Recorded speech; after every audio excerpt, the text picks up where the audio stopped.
Today is Krishna Janmashtami. It's a day when Krishna's birth is celebrated.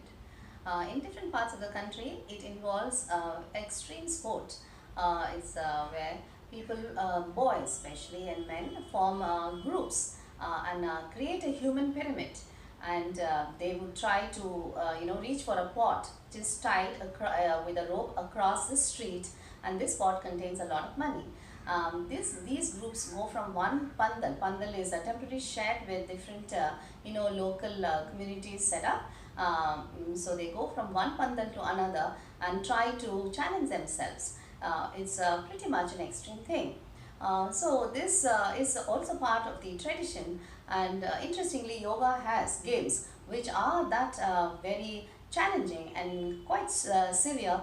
I find that very interesting because in recent reports, when sometimes Western reporters are writing about yoga, they seem to think that Indians being timid, possibly not into these extreme sports. But yoga was very much part of the martial arts tradition, and every state in India, in fact, has its own tradition of martial arts which involves such games. Ayurveda was a recovery science for these martial arts, as well as yoga was also a recovery science for that. During the British rule, what happened was that the ruling class decided that these addas are groups, ashalas, where people trained in these traditions could become extremely dangerous for them and could create rebellion. So they actually cut down on these things. So there is that gap in the Indian sports tradition history also because of the British crackdown on these activities. So I think a lot of interest is going back to recover these sciences, and so I was digging around also and found this interesting game which is a yoga game. It's called Sparsh. Sparsh means touching with the foot.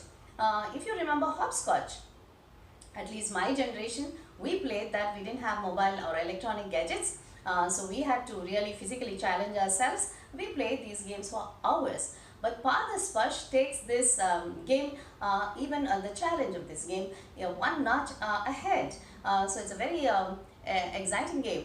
So this is, I am adding a small clip along with this, and you can see that my cat is being curious and he wants to go through. As you can see, he's going through. We'll allow him.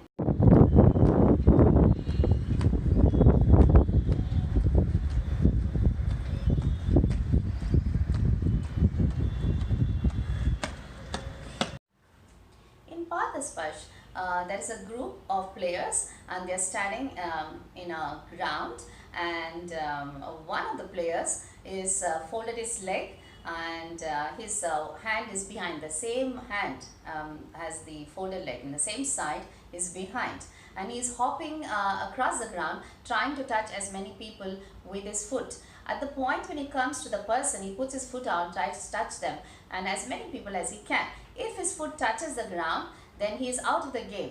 So this